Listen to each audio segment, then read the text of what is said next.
All right, good morning, everybody. Today is Daf Ayin Tes, in Maseches Eruvin. So we're picking up where we left off. We were discussing, there we go. We were discussing yesterday, we had a Mishnah regarding two chatzeros that were separated by a ditch. If the ditch is 10 deep, 4 wide, along the length of the wall, of the border, almost basically acting as a wall, then it separates the two, and they can have to do two separate eruvin and not one. But however, if it was filled with something, then it depends. If it was filled with either rocks or dirt, then that's considered basically to be filled up, and therefore it's like flat ground, and therefore it's like one chatzer. And however, if it was filled with straw, then straw is considered to be something which is removed, and something which is removable basically is not really permanent there, and therefore it doesn't consider to be filled up, and therefore it's just considered to be like a hole with stuff in it, but it's still a hole, it's still this ditch, which separates the two chatzeros. So we got to the 2 dots, I guess 3 lines from the bottom. So it said Malay Ofar and Ayin Chesam and Beis, just 3 lines from the bottom. This is Malay, if it was filled with dirt.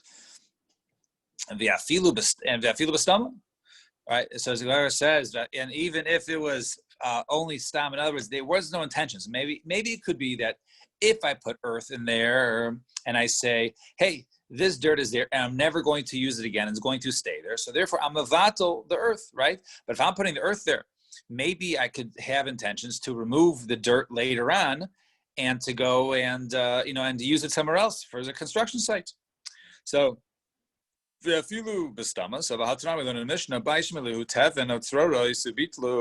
you have tum in a house, and the house is filled with straw or pebbles. Ubitlu, and over there he's mavatal. He's saying, I'm not going to use the straw anymore, right? So therefore he's basically he's mavatal the area, and therefore basically the whole area is considered to be filled up. Then it's batal. Then the area over there we say is considered to be batal. He's not going to go ahead and take them out, and therefore the whole area is considered to be filled up, and therefore in that case we're talking about tuma. It's a Mishnah in Oilos.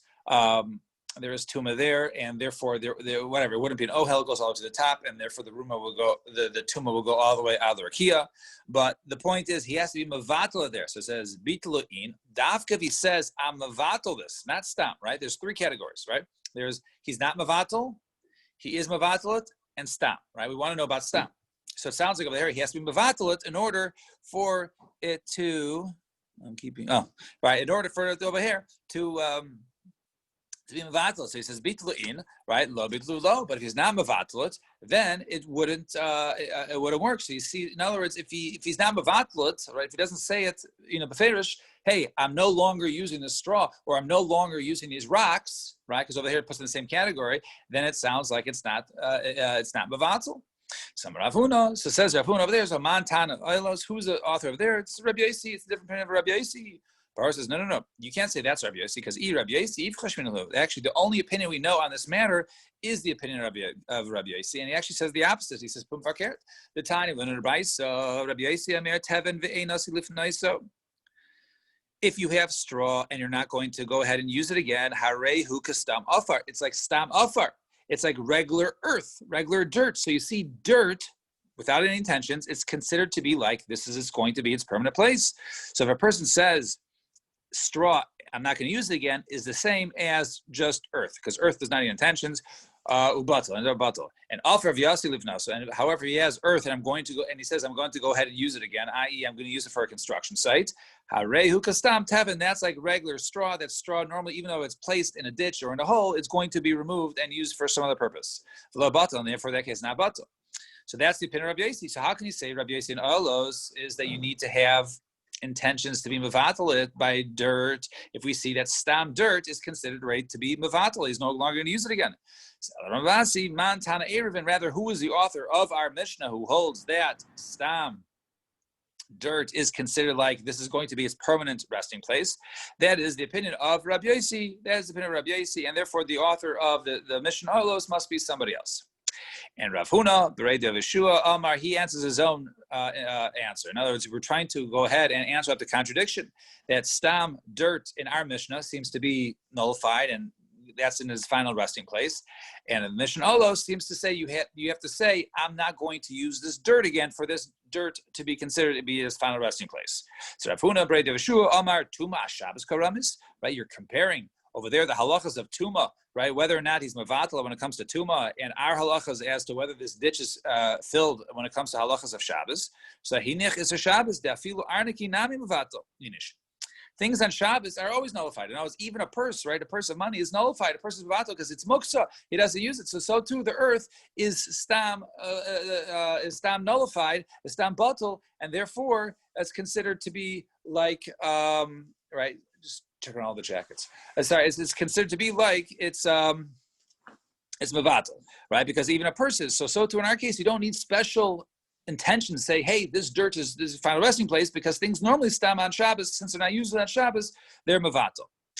And Rav Ashi Amar, Bais Acharetz Karamis, you're asking between the difference between a house and a ditch, right? You're talking about over there whether it's nullified in the house or whether it's nullified over here in the ditch. So Bishlam Acharetz, I understand why ditch, because normally that's what it does. It holds it. It's a normal place. It's normally found there, and therefore that's when you put earth in there, that's its final resting place. Elabayis Limitami, right? But bayis is not normally used to store things. So therefore, if you put the dirt in the house, that's not normally going to be the resting place. So only if he's dafka mavatalit do we say that it's considered to be like it takes up the area.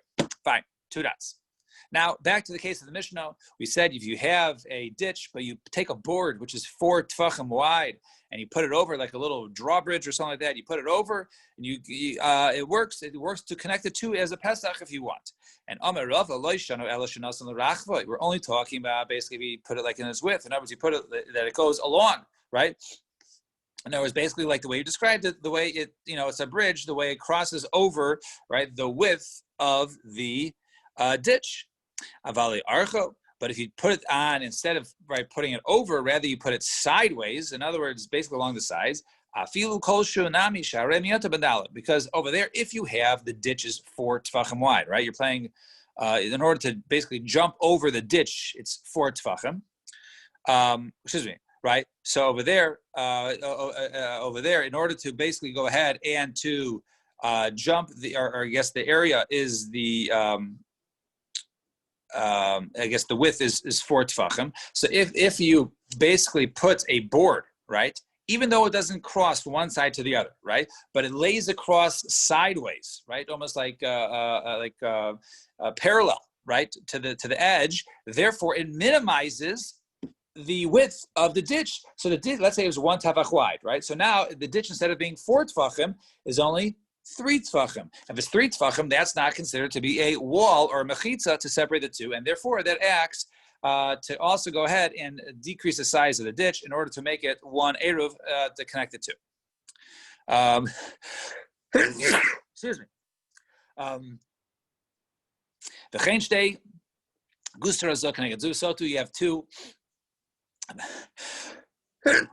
balconies that face one another. And thank you. That which you say you have 2 of them next to each other, and let's say they're on the same. Let's say we're not talking about crossing here, which is a rabbin. Let's say they're side by side, and there's 2 apartments, a big building, and there's 2 balconies right there next to each other. So you say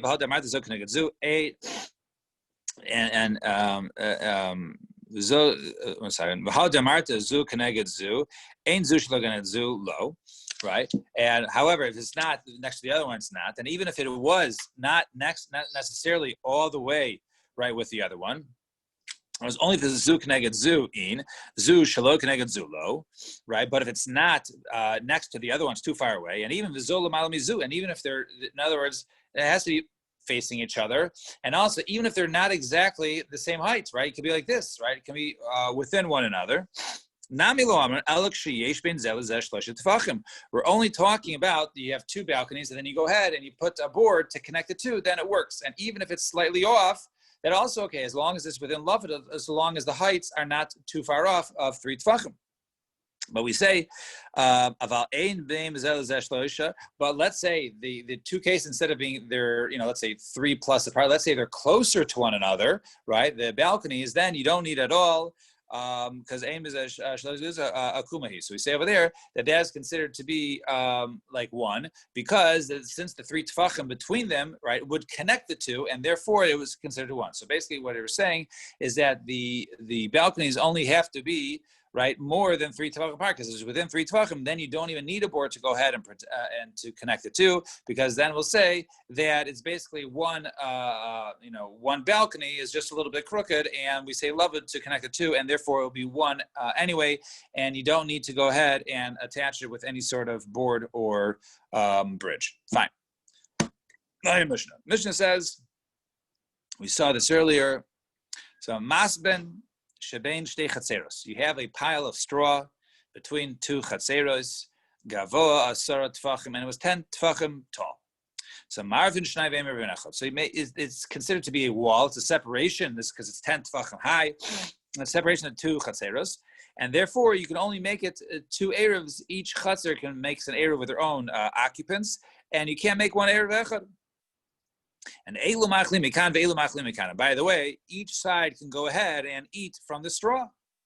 And ismait hateven mi'asar tefachim. However, if they eat as much or so much that now the pile of straw is no longer 10 tefachim tall, ma'arvin echad ve'emarvin shnayim. Now it's only basically one. Right, the wall is lost, and therefore it's considered to be one chatzer and not considered to be 2, because there is no wall, because they basically shorten the wall. Let's see the Gemara. So Amar Rav Huna ubilvad shelo yitain l'seich kupasa v'yechil. As long as the person doesn't go ahead, and you're allowed to go ahead and say have your animals eat from the straw, but you can't go ahead and take from the straw, which is acting as the wall, and go ahead and put it in your basin and go ahead and feed your animal. But you can go ahead and have your animal, just lead your animal over there next to the straw and have him eat away at this mechitza. A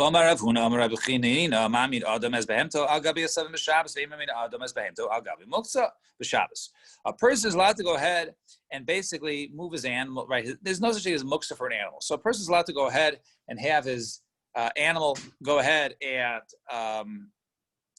have his animal eat from the have his animal eat from muksa on Shabbos, right? Even if it's tearing out grass, right? Because we're now worried the person's going to go ahead and tear out the grass. However, you can't go ahead and the animal have, let's say, something which is muksa set aside on Shabbos, and it's muksa, that you can't go ahead and have the animal do it, because we're worried you're going to go to violate the derabanan. So therefore, more machmer and don't allow you to do it derabanan.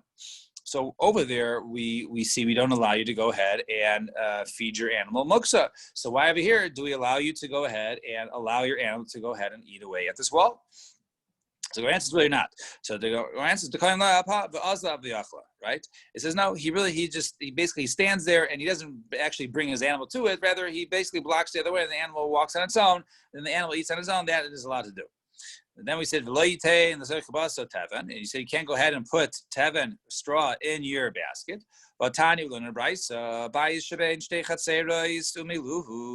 If you have a house between 2 chatzeros, umiluhu, right, and a teven, and then so let's say you have, all right. So here's the case. Is there a picture? Let me see 1 second. All right, let's look at this. Here's a good picture. All right, I'll show you the picture first, and I'll explain. So here, let me see the picture. So you have the picture here. So you have 2 chatzeros, and you have the chatzer is surrounded by houses on both sides, right? And then there's a house in between the 2 houses and the end, right? So basically, it's almost like 3 houses in a row. So there's 2 houses, each connecting to chatzeros on the side, and there's a house in the middle. And that house in the middle obviously is connected to the others, like a townhouse with doors open in between them. And in the middle of that middle house, there is a wall of straw. You have a wall of straw in that house, right? So basically, if everything is open, the 2 chatzeros, everything is separated, and it acts as a wall. So therefore, the person on the house on this side is an eruv on this side, and the house on this side is an eruv on this side, and they can't be joined because in between them there's a wall of straw. Okay, very similar to our case, except there's a house with it as opposed to just 2 open yards with a wall of straw. So what happened here? So Marvin Schneider, you go ahead and make 2 Erevin and not 1. And each one can go ahead and take from the straw wall and feed their animals with it and use it. However, once if the straw becomes lower than 10 tefachim, shnei masurim, then they're no longer allowed to go ahead and carry. So so what should they do? Noel as beisa mavat as a shusa. So what happens? So one of the people on one of the sides, he should lock his door right from the middle house and say, you know what? I'm giving up my rights in the middle house, and therefore the people on the other side are able to go ahead and use the middle house and then use the eruv. Right, and who aser, and so that person becomes aser because he locked his door and has been matal's rights. The chaveiro muter, and the other person on the other side is able to go ahead and use his chatzar with an eruv. V'chein ata imer, the goyv shel teven shebein beis tchumei Shabbos. So we say the same thing with the big ditch. And there's piles of what's it called? There's piles of wheat, right? And each wheat is basically, or there's wheat here, and then each edge of the wheat is basically within. This one is within 2,000 amos of this city, and this one is within 2,000 amos of this city. But this right here does not connect to the other city. It's too far because this is already 2,005 amos from this city, and this one's 2,005 amos of this city. So therefore, each one is allowed to go here. So each of these are allowed to be eaten by the people on their respective sides, and we're not worried that someone from this side will eat from straw from here, or someone from this side will eat straw from here. That's what the Brisa says. So now, that was the brisa. We're actually going to go back and reinterpret this brisa and to go through step by step to understand it. But nevertheless, let's get to the kasha. It says,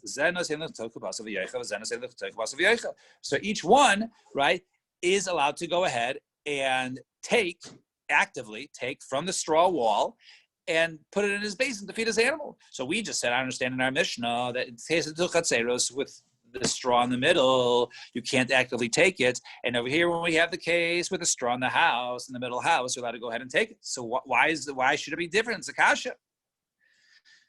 So Amri Bayis, so the Gemara says, so Amri Bayis, so he said no. So in this case of error, so Amri, so they say Bayis, Kevan Diika, is this mechitzas? Where does it say? Right. So since over here, he takes it out. Since kevan diika tikra kimafis minkerle. Over here, since the straw is in a house, right? The middle, in the case of the brisa, right? The straw wall is in the house. Since there is a ceiling above it, it's noticeable as the height of the wall is becoming lower. If the height is becoming lower, then they're careful not to take up below 10. But in the case if it's just outside, then it's not noticeable. All right, so kevan dika tika milsa hacha milsa, but over here, if it's out in the field, then it's not recognizable. Fine. So that was the way to answer up the shaila between the two cases of why, in our case, out in open field, you cannot go ahead and take it because it's not noticeable. But in the case of, for instance, in the house and the wall is in the middle house, then over there you can't take because it's noticeable if it's getting lower. So then the Brisa says now, as I said earlier, we're going to go back and explain the Brisa step by step. So if the height of the wall in the house becomes lower than 10 tefachim, you have to stop. So asara shari sounds like if it's 10 motor.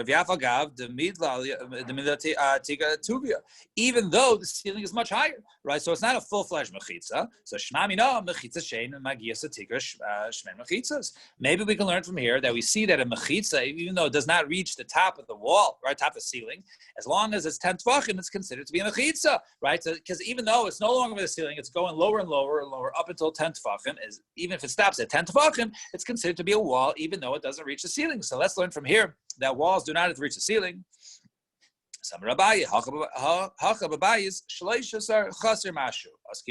Over here, we're talking about a house that is not, right? The house is not much higher. The ceiling is only, let's say, 12.9 tefachim. This is 12.9 tefachim, and then the wall is 10 tefachim, or the mechitza is 10 tefachim. Therefore, it's within 3. But within 3, we can say lavud. So that's why it says if it gets till 10, it's still good, not because it doesn't reach the ceiling. It does reach the ceiling through the halachic usage of lavud. And Omar Abaye, and I just said that one. And if Rav Huna Brei Rav Yeshua, Omar Rav Huna Brei Rav Yeshua says similar answer. Afilu Tema B'Bayis Asar. Even if you say the house is 10, right?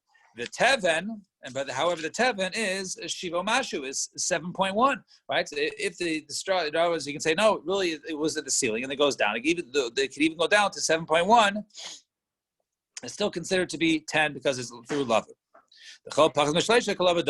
Everything that is within 3 is considered to be love. So it makes sense according to the lashon of the Brisa. The Brisa says when it gets down to 10, you got to stop. So Elder Rav Huna, Rav Yeshua, but Rav Huna, Rav Yeshua, or Maya Sarah. What's this 10? Right? You just said if it gets down to 7.1, it's still good. Not 10, right? Because the ceiling was 10, right? So our answers doesn't mean it gets down to 10. Really, it gets down to 7.1. It just means if it gets down below the Torah Asara, from the halacha of being 10, i.e. 7.1, and love it to the ceiling. So therefore, that was what it means. If it gets below that 7.1 level, where all of a sudden now you can't say love it anymore, therefore it doesn't work. Now, 2 dots. At that point in time, Shneim Asurim, both sides are Asur if they lose the wall, right? We say both sides are Asur unless one of them basically goes out and closes his door and says, I'm a vatal my spot. So Shmami no, Durin Haboim B'Shabbos Asurim. Let's learn from over here that people come from outside, and let's say they're inhabitants of the yard, it's awesome because if you have, even though it was mutter in the beginning, but all of a sudden there's a change on Shabbos, all of a sudden it changes the status quo, right? Because over here, there was a wall, and now the wall is gone, so it changes the status quo. They're both usher. So too, if it was mutter to carry on Shabbos, and all of a sudden more people, inhabitants who were out of town or whatever, they came, and they weren't supposed to be there. And now there's more members of the chutzner who did not join in the chutzner becomes usher. So Gemara says no. Dilma, it might be small, but over here maybe we're talking about a case of where when the animals ate or they ate from the straw and it became less than 10 prior to Shabbos. So therefore, we're not talking about a change of status quo on Shabbos, as perhaps it occurred even on Friday. And so Keitzad Osa. So what should he do? Noyel as Beisa Mavato Rashuso. Lock his door. So a person on one side, he locks his door and he says, okay, I'm not going to use the middle. Therefore, the people on the other side, the middle house is yours and you use your chutzner and we're just closing you off.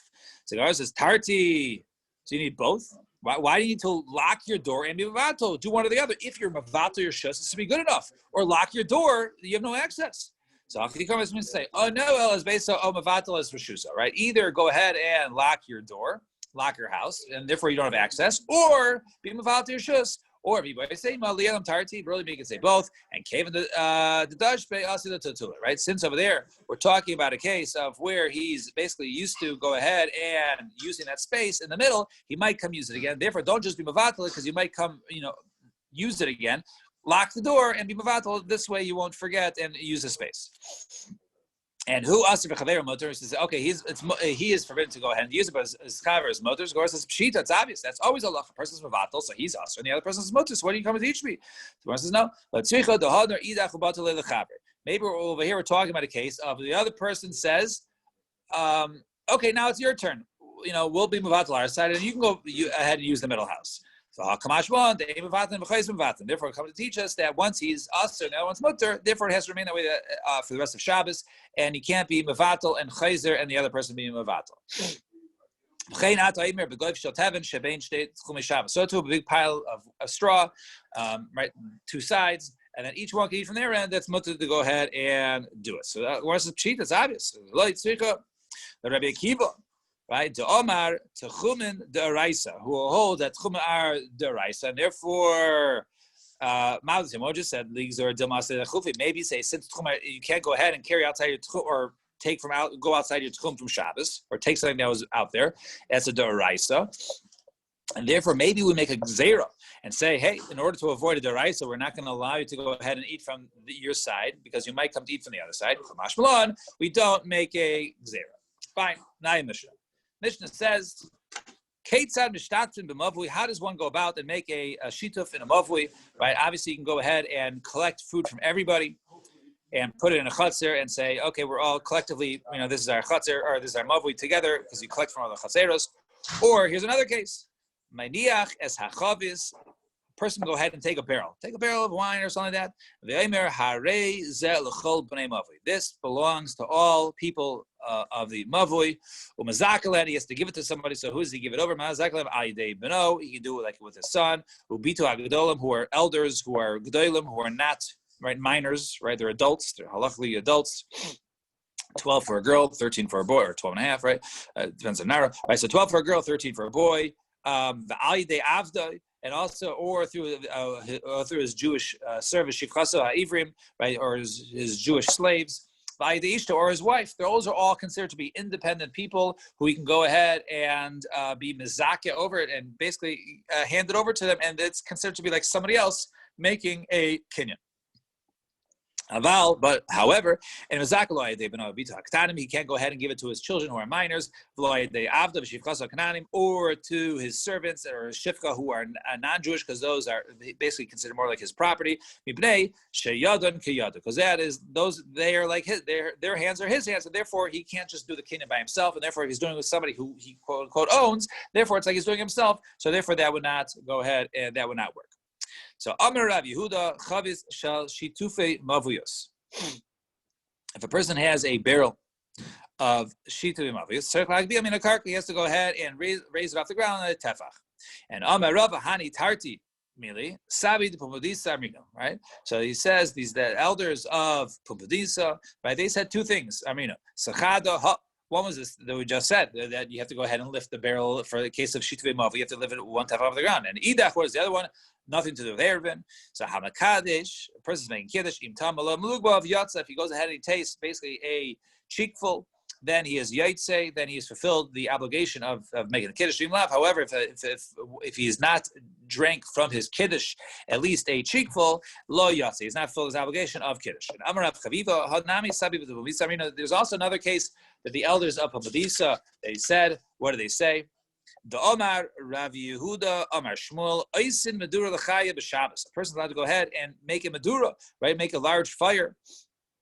And Shabbos, Suffolk Pikuach Nefesh, right? And Shabbos for a Chaya, right? For a woman who's given birth b'Shabbos. Sounds like maybe only someone who given birth, but not for somebody who's sick.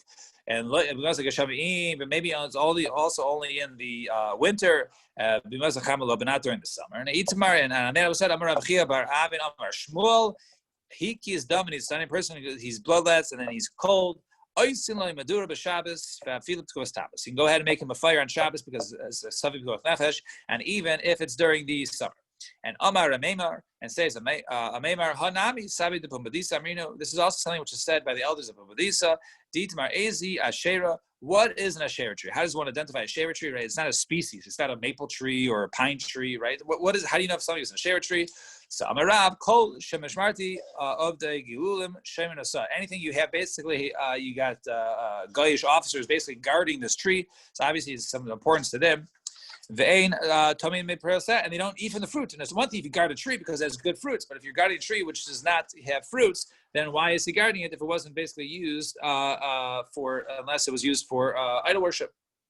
People say, Hani Tamri L'Shichra Debe Nitzarfi, right? Says these dates are going to be for the certain Nitzarfi,